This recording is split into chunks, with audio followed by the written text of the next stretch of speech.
የሚሳኤል መወራወሩ ከትላንቱ ዛሬ ከፍቷል። ዜጎችን ማስጨረስ ልምድ ካሉት ባይታወቅም የዩክሬኑ ዘለንስኪ እንዴት ነፍስ ማዳን እንደሚቻል እንረዳዳለን ሲሉ ከኤምሬቶቹ ፕሬዝዳንት ጋር ማውራታቸው ያን ያህል እንደ በጎ ሀሳብ ባይወሰደም አስቂኙ የፖለቲካ ውሎ ሆኗል። የመካከለኛው ምስራቅ አየር ክልል እንደ ወትሮው በጉዞ አውሮፕላኖች ሳይሆን እሳት በሚተፉ ኤፍ-35 ተዋጊ ጀቶች ሲታመስ ውሏል። ከጦርነት ትርፍ የለም የሰላም ፈላጊዎች አገላለጻቸው ነው። ለፕሬዝዳንት ዶናልድ ትራምፕ ግን ከግጭቱ አተርፋለው ያካል ሆነ ከመካከለኛው ምስራቅ አልወጣም ጥቅም ከሌለው ጦርነቱን ቀድሞውንም ባልቀሰቀስኩ አይነት ትርጉም እየተሰጠው ይገኛል። An Iranian regime armed with long-range missiles የኢራን አገዛዝ ረጅም ርቀት ተወንጫፊ ሚሳኤሎችን በመታጠቅ እንዲሁም ኒውክሌር በመያዝ ለሁሉም አሜሪካውያን ስጋት ይሆናል። ለመጥፎ ፍላጎታቸው ጥቅም ላይ ለማዋል አሸባሪ ኃይሎች ይህን መሳሪያ እንዲይዙት አንፈቅድም። ዓለምን ጫና ውስጥ ለማስገባት እንዲህ አይነት ሀገራት እንዲይዙት አንፈቅድም። መቼም እንደዛ አይሆንም። እኛ ላይ እንዲሆንም እድል አንሰጥም፣ በሌሎች ላይ እንዲሆንም አንፈቅድም። ወይ አልተታኮሱ ወይ አልተስማሙ ለስራ ተቸገርን ለሚሉ የጦር መሳሪያ ደላሎችና ግዙፍ አምራቾች የህይወትን መቀጠፍ በንግዱ ልቀኝት ውስጥ ቢያዩት እንጂ በሰብአዊነት ይመለከቱታል ብሎ ማሰብ ፖለቲካዊ የዋህነት ነው። ከዚህ ቀደም ሲያደርጉት የነበረውም እንደዛ በመሆኑ የአሜሪካና የአውሮፓ ስመጥር የጦር መሳሪያ አምራች ኩባንያዎች ደግሞ የሰው ህይወትን በገንዘብ የመመንዘር ልምዱን ከሁለተኛው የዓለም ጦርነት አንስቶ የኖሩበት በመሆኑ በዚህ ጉዳይ ላይ ጎትኳች ደላሎች ታክለውበት አረዳዳቸው ይህ መሆኑ ባይ ሀቅ ነው። የአሜሪካዎቹ ሎኬድ ማርቲን፣ አርቴክስ እና ኖርዝሮፕ ግሩማን በዚህ ስማቸው ሊጠቀስ የሚችል ነው። አንድ ኢራን ለብዙ አሜሪካና ባህረ ሰላጤዎች ለአንድ ቴህራን የመካከለኛው ምስራቅ የጦርነት አረዳድ ሆኖ ቀጥሏል። ካታር ኢራን የምታጠቀው ግዛቴ ነው፣ ሉዓላዊነቴ ተደፍሯል፣ ሐማድ ዓለም አቀፍ አየር ማረፊያን ለመምታት ሞክራለች ማለቷ ኢራን ያለምን ጉሮሮ እንደመዝጋት በሚቆጠረው ሆርሙዝ ዝር የለም በሚል ማስጠንቀቋ የኢራን ሚሳኤሎች ማዕከላዊ እስራኤልን መምታታቸው በሳውዲና ኩዌት የአሜሪካ ኤምባሲ መጠቃት ሪያድን ማውጋዟ የዓለም አቀፍ የአቶሚካል ተቆጣጣሪ ድርጅት የኢራኑ ናታንዝ የኒውክሌር ማብለያ ጣቢያ ወድሟል በሚል ማሳሰቡ የእስራኤል ጦር የኢራንን ፕሬዝዳንታዊ ቢሮ ማጥቃቱ የኦማን የንግድ ወደብ በድሮን መመታቱ ምንም እንኳን ኢራን አላደረኩትም ብትልም ትራምፕ የእንግሊዙ ስታርመር ተባባሪ ያልሆኑ ሲሉ ለንደን በትብብር እየሰራች መሆኑን ማስገንዘቧ ሰይድ አባስ አራግቺ ጦርነቱን ማቆም የነሱ ፋንታ ነው እኛ እስካልጀመርነው ድረስ በሚል ብርቱ አቋማቸውን ማራመዳቸው በባህሬን የአሜሪካ ጦር ሰፈር መመታቱ በእርግጥም ፕሬዝዳንት ዶናልድ ትራምፕ ከ4 እስከ 5 ሳምንታት ይወስዳል ያሉት ጦርነት አሁን ከባዱ ምዕራፍ ላይ የተዘፈቀ መሆኑን ለመረዳት በር ከፋች አድርገዋል። ይህ ሁሉ ወታደራዊ አደጋ ያንዣበበበት መካከለኛው ምስራቅ ቀውስ ውስጥ እንደሆነ ሳይታለም የተፈታ ነው። የሰዩት ከማለፉ ባሻገር ኢኮኖሚያዊ አደጋውና አሜሪካ ያሰማራቻቸው የጦር መሳሪያዎች መጪውን ዓለም ስርዓት ሁሉ ስጋት ውስጥ ያስገባ ሆኗል። ያለፉት 47 ዓመታት ሲንከባለል የቆየው የቴህራንና የዋሽንግተን ጉዳይ አርብ ለቅዳሜ ለይቶለት የጦርነት ሆኗል። ፕሬዝዳንት ዶናልድ ትራምፕ በ8 ደቂቃ የትሩዝ ማህበራዊ ትስስር ገጻቸው ቪዲዮ ላይ አሜሪካ ወሳኝና ቁልፍ ውጊያ ውስጥ መግባቷን ያረጋገጡ ሲሆን ከአንድ ወር በላይ ጦርነቱ ሊወስድ የሚችል መሆኑን ደግሞ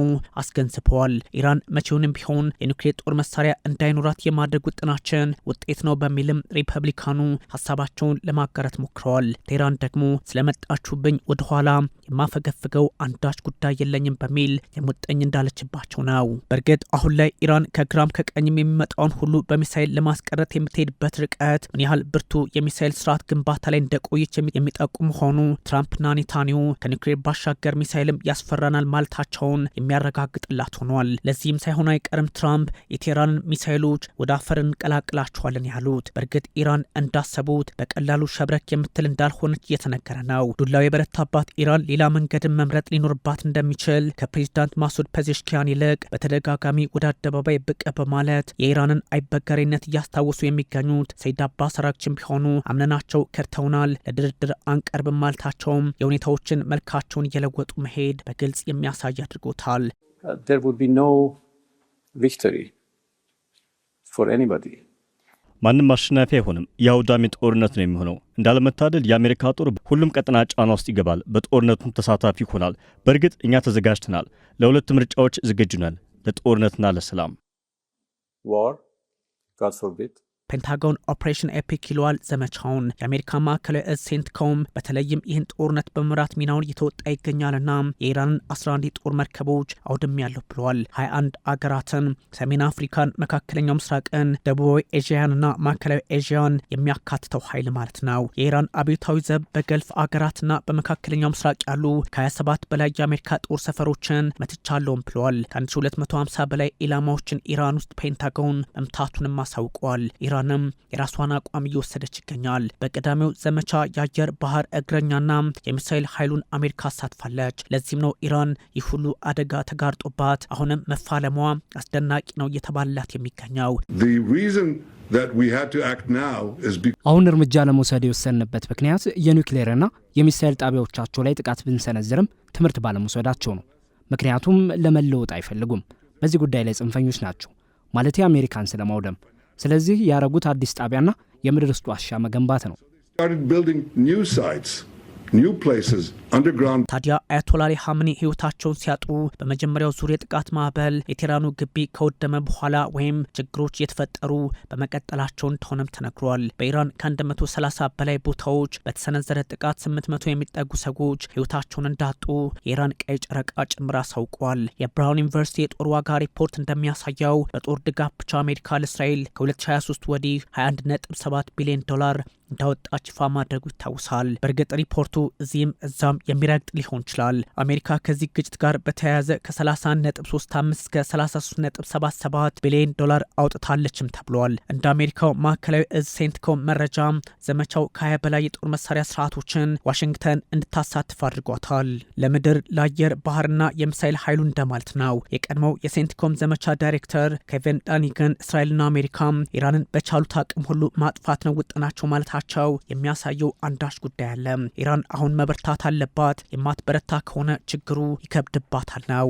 አሜሪካ በዚህ ዘመቻ ላይ ከአየር ኃይሉ ሀብት አንጻር ቢ1 ቦምብ ጣይ፣ ቢ2 ስቲልዝ ወይም ደግሞ ተሰዋሪ ቦምብ ጣዮችን፣ ኤፍ35 ላይትኒንግ 2 እንዲሁም ኤፍ22 ራፕቶር ማለትም የተራቀቁ ከራዳር ውጭ የመሆን አቅም ያላቸው ጀቶችን እንደተጠቀመችም ተነግሯል። ኤፍ15ቶች በብዛት ጥቅም ላይ የዋሉ ሲሆን 3ቱ በኩዌት የተከሰከሱ ናቸው። ኤፍ16 ፋልከን፣ ኤፍ18 ሱፐር ሃነት፣ ኤ10 አጥቂ ጀቶችም ተሳትፎበታል። ኤ18ጂ ግራውለር የኢራንን አየር መከላከያ ስርዓት ጥሶ ለመግባትና ለኤሌክትሮኒክስ ውጊያም ተጠቅማለች አሜሪካ ተብሏል። ሰው አልባ ስርዓቶችና ረዥም ርቀት ተወንጫፊ ሚሳይሎችንም ጥቅም ላይ እንደዋለች ተነግሯል። ኤምኪው9 ሪያፐር ድሮኖችን፣ ኤም142 ሃይ ሞቢሊቲ አርትለሪ ራኬት ሲስተም፣ ሂመርዝ መሬት ላይ ሆኖ የሚተኩስ ቶማሃውክ ክሩዝ ሚሳይሎችን ከባህር ኃይሉ የሚወነጨፍ በዚህ ዘመቻ ላይ መሳተፋቸውን ከአሜሪካ በኩል መረጃዎች ይጠቁማሉ።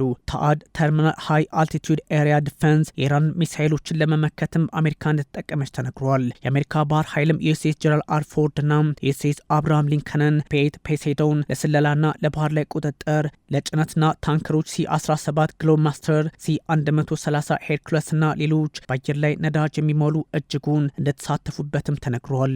አሜሪካ በ24 ሰዓታት ብቻ $779 ሚሊዮን በኤፒክ ፊሪ ዘመቻ አውጥታለችም ተብሏል። እንደ ዩኤስኤስ ጀነራል አርፎርድ ያሉ የጦር መርከቦችን ለማንቀሳቀስ በቀን ቢያንስ $6.5 ሚሊዮን ልታጣ እንደምችልም ተነግሯል። ለዚህም ነው ጦርነቱ የዋዛ አይደለም እየተባለ የሚገኘው። ይህን የጦር መሳሪያ ስርዓት ማንቀሳቀስ በራሱ ለዋሽንግተን እንደ ብክነት ሊቆጠር ቢችልም ኢራን ላይ ያለውን ሀብት እንደ ኢራቅ ትራምፕ አስበው ሊሆን ቢችልም ቀውሱ ቀላል ሊሆንላቸው አልቻለም እየተባለ ይገኛል። በበርካቶች ዘንድ መነጋገሪያ የሆነው ደግሞ ኢራን የምትጠቀማቸው የጦር መሳሪያዎች ጭምር ሆኗል። ሱመር፣ ያሌ፣ ደኩርዝ፣ ሆቬዘ፣ ፓቬህ፣ ራድ ወይም ደግሞ መብረቅ፣ ሰጅል፣ ፋታ 1 እና 2 የአየር መከላከያ ስርዓትን ሲመለከቱት ደግሞ አርማን የሚሳይል ስርዓት፣ አዛርክሽ መከላከያ ስርዓት፣ ዞቢን መከላከያ ስርዓት፣ ኤምአይኤም 23 ሀውክ ይገኙበታል ተብሏል። ለዚህም ነው ኢራን ራሷን ለመከላከል በርካታ ወጪዎችን እያወጣችም ይገኛል እየተባለ የሚገኘው። ይህ አካሄድ ደግሞ ኢራን በገልፍ ትብብር ምክር ቤት ጀርባ እንዲሰጣት እያደረገ ነው። በርካታ ችግሮችን ያስከተረ ውጥረት ኩዌት 178 ባለስቲክ ሚሳይሎችንና 384 ሰው አልባ አውሮፕላኖችን ማክሸፏ ሲነገር አረብ ኤምሬቶች ዩኤኢ 169 ሚሳይሎችን ከተለዩት 182 አክሽፌያለሁ ብላለች። ቀሪዎቹ ባህር ላይ አርፈዋል ነው። 645 ድሮኖችንም እንዳከሸፈች ተነግሯል። 44ቱ ግዛቴ ላይ አርፈዋልም ብላለች። ባህሬን 70 ሚሳይሎችና 70 ድሮኖችን እንዳከሸፈች ይፋ ሆኗል። ካታር 101 ሚሳይሎችን ከተለዩ 104 ውስጥ ማክሸፏን ይፋ ስታደርግ 24 ከ39 ድሮኖች ውስጥ አክሽፍ ያለው በሚል ሀሳብም ሰጥታለች። 2 ኤስዩ 24 ቦምብ ጣይ ጀቶችን መጣሏን ደግሞ እንደዚሁ ዶሃ ይፋ አድርጋለች። ሳውዲ አረቢያም በተመሳይ ሀሳቦችን እያጋራች ይገኛል። እስራኤል መጠነ ሰፊ ጥቃት በመሃል ቴህራን መክፈቷን ስታሳውቅ፣ ብሪታንያ ደግሞ ቆጵሮስን ለመከላከል አሊያም የጦር ኃይሏን ለመከላከል ወሳኝ ኃይል ማሰለፏን ስትናገር፣ የአሜሪካ ኤምባሲ በሳውዲ አረቢያ ሲመታ ፕሬዚዳንት ዶናልድ ትራምፕ ተደራደሩ ብለን ለምንናቸዋል፣ አሁን ግን ጊዜው አልቋል ማለታቸው የእስራኤል ጦር በማዕከላዊ ቴህራን ብቻም ሳይሆን በራሱ ውስጥም ጥቃት መሰንዘሩን ማረጋገጡ፣ የኢራን አብዮታዊ ዘብ በኢራቅ በሰሜናዊ ክፍል ጥቃት ሰንዝር ያለው የሚል መረጃ ማጋራቱ፣ የእስራኤል ጦር ጉዳዮችን በተለያየ አቅጣጫ በመመልከት ወደ ቤሩትም በማስፋት ላይ መገኘቱ፣ የኢራኑ ፕሬዚዳንት መሱድ ፔዜሽኪያን መንግስት አይፈርስም እኛ ጠንካሮች ነን ማለታቸው፣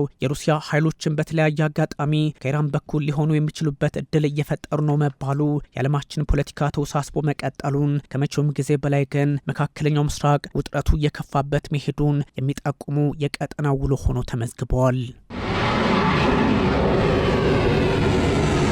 አሁን ጦርነቱ እስከ መቼ ሊቀጥል ይችላል? ብዙዎችን እያነጋገረ ይገኛል። የኢራኑ ሁለንተናዊ መሪ አያቶላ አሊ ሀመኒ አሜሪካና እስራኤል በጋራ በፈጸሙት ጥቃት ህይወታቸውን ማጣታቸውን ተከትሎ መካከለኛው ምስራቅ ግጭቱ የተስፋፋ መፋለሙን መልኩን እየለወጠ ቀጥሏል። ኢራን እንዲህ ትላለች፣ በቀጠና ወደሚገኙ አገራት ሚሳይሎችና ድሮኖችን ተጠቅማ ጥቃት መፈጸሜን ጀምሬያለሁ፣ ከዛ ደግሞ መቀጠሌን እርግጠኛ ሆኑ እንደባደባቸዋለን በሚል ለማረጋገጥ ሞክራለች። በመካከለኛው ምስራቅ የሚገኙ የዓለማችን ዋነኛ የነዳጅ ማውጫ ማጣሪያና ማስተላለፊያ ተቋማት ሳይቀሩ የባህር መስመሮች የኢራን ጥቃት ኢላማ በመሆናቸው መስተጓጎል እየተፈጠረ ነውና በግጥም ቴህራን እጇን አጣጥፋ እንዳልተቀመጠች ማሳያ ሆኖ ተመዝግቦላታል። ታዲያ አስቸጋሪውን ጊዜ ለመፍታት ዛሬ አብሮ መቆም ያስፈልጋል በሚል ፕሬዚዳንት ዶናልድ ትራምፕ የራሳቸውን ኃይል ለማሰባሰብ እየሞከሩ ይገኛል። የመካከለኛው ምስራቅ ጦርነት በርካታ ችግሮችን የሚፈጥር ሆኗል። አሁን ጦርነት ብቻ አይደለም፣ ከአሜሪካ ጋር መደራደር ውጤታማነቱ አጠራጣሪ ነው በሚል ሀሳብ ያስቀመጠችው ኢራን ከዚህ ቀደም ለሆነው ሁሉ ችግሩን ምን እንደሆነ አይተነዋል፣ የተደራደርን መቱን እኛ ደግሞ አንደራደርም የሚል አይነት ሆኗል። በመንግስታቱ ድርጅት የኢራን አምባሳደር አሊ ባህሪ ከአሜሪካ ጋር አሁን ላይ ድርድር ማድረግ ውጤታማነቱ አጠራጣሪ ነው በሚል ሀሳብ ሰጥተዋል። ፕሬዚዳንት ዶናልድ ትራምፕ ከዚህ ቀደም የኢራን ባለስልጣናት ከአሜሪካ ጋር የመነጋገር ፍላጎት እንዳላቸው ሲናገሩ ግን ጊዜ እንዳለፈባቸው እንደነገሯቸውም ደግሞ ለማስታወስ ሞክረዋል።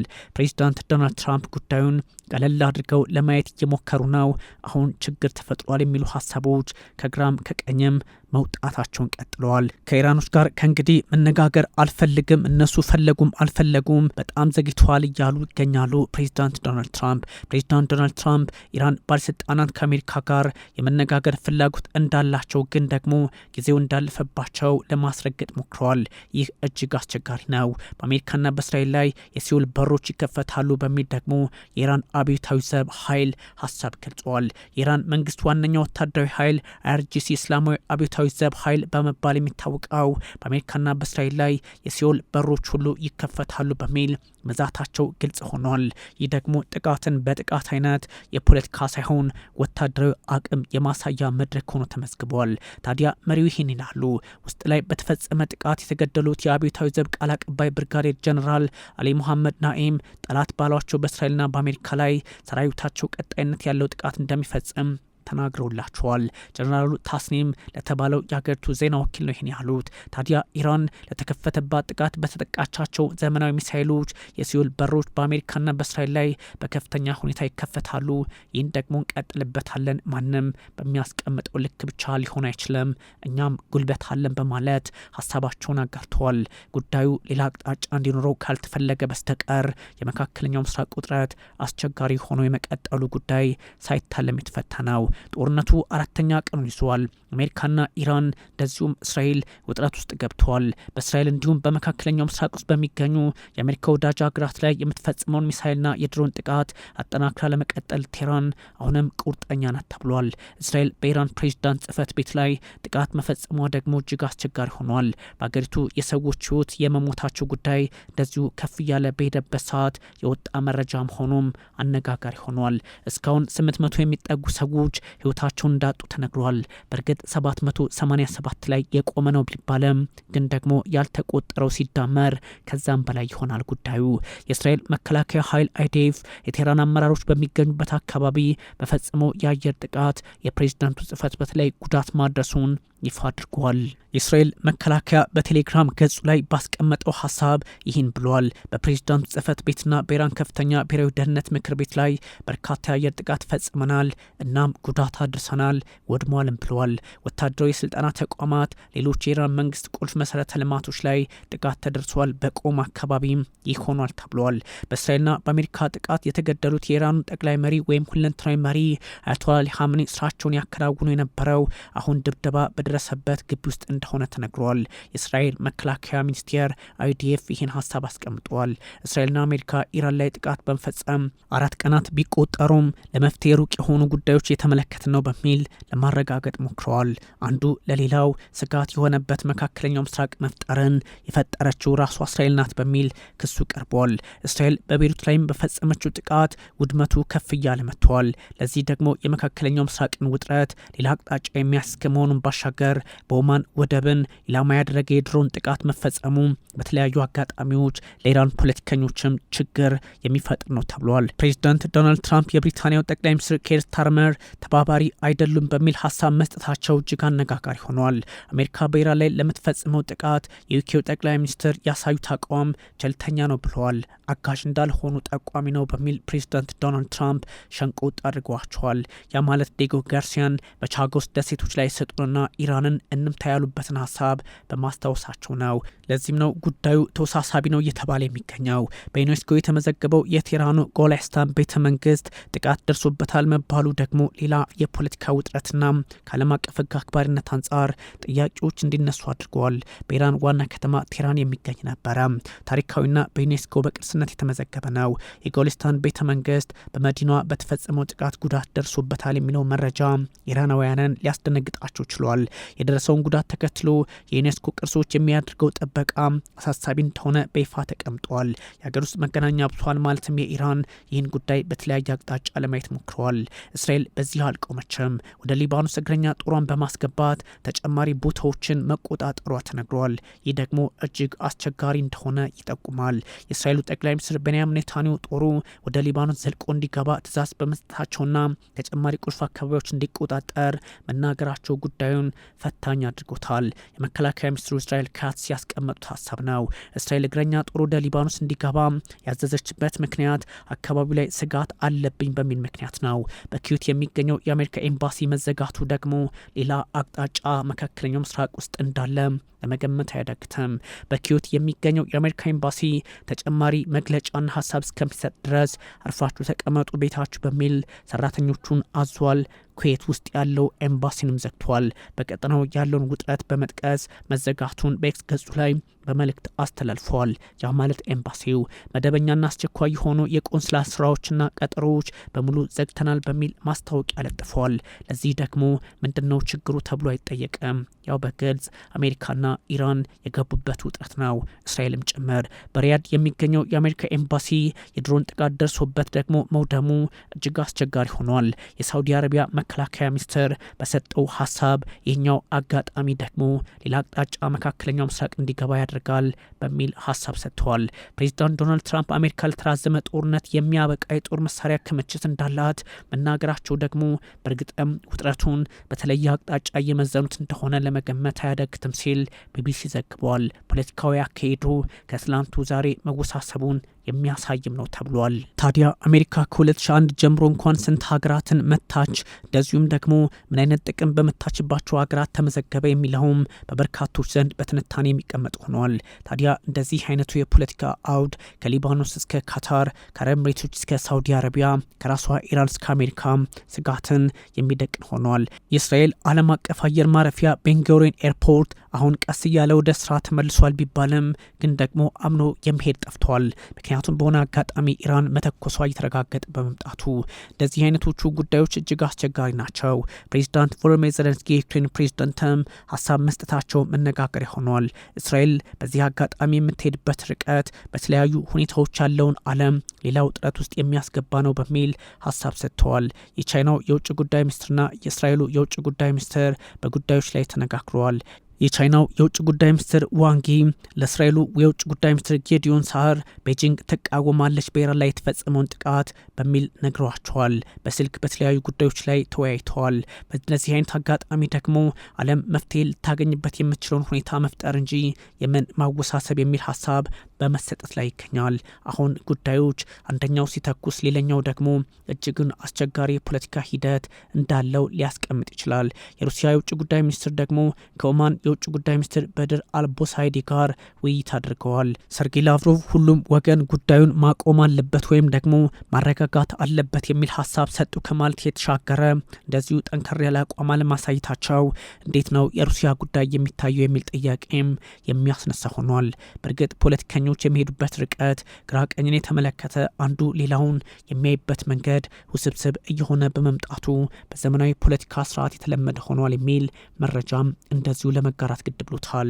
በእርግጥ አንዳንዶቹ እንደሚሉት አይደለም፣ ጉዳዩ እጅግ ፈጣን ጊዜ የሚፈልግ ነው እየተባለ ይገኛል። በሳውዲ አረቢያ በዚህ ጥቃት ልክ የሞቱ ሰዎች አለመኖራቸው ደግሞ አንዳች እፎይታ ሊያመጣ ይችላል ቢባልም ግን እንደነ ቻይናና ሩሲያ ያሉ ሀገራት በጉዳዩ ላይ ቆም ብሎ ማሰብን እየመረጡ በመምጣታቸው አንዳንድ ጉዳዮችን በይደር መያዝ አስፈላጊ እንደሆነ እየተነገረ ነው። ፕሬዚዳንት ዶናልድ ትራምፕ ጥቃቱን አጠናክረው እንደሚቀጥሉ አሁንም እየዛቱ ይገኛል። የእስራኤሉ ጠቅላይ ሚኒስትር ቤንያሚን ኔታንያሁም እንደዚሁ። ታዲያ በኢራን በኩል ያሉ ኃይሎች እንደነ ማሱድ ፔዜሽኪያን ያሉት ፕሬዚዳንቶች ደግሞ እጅጉን አገራችን እንጠብቃለን፣ መንግስታችን ብርቱ ነው በማለት ላይ ይገኛሉ። ግን ያም ሆነ ይህ የዓለም ፖለቲካ ስርዓት እየተናደ መምጣቱን የሚጠቁም መካከለኛው ምስራቃዊ ውጥረት ሆኖ መመዝገቡ የአደባባይ ሀቅ ሆኗል።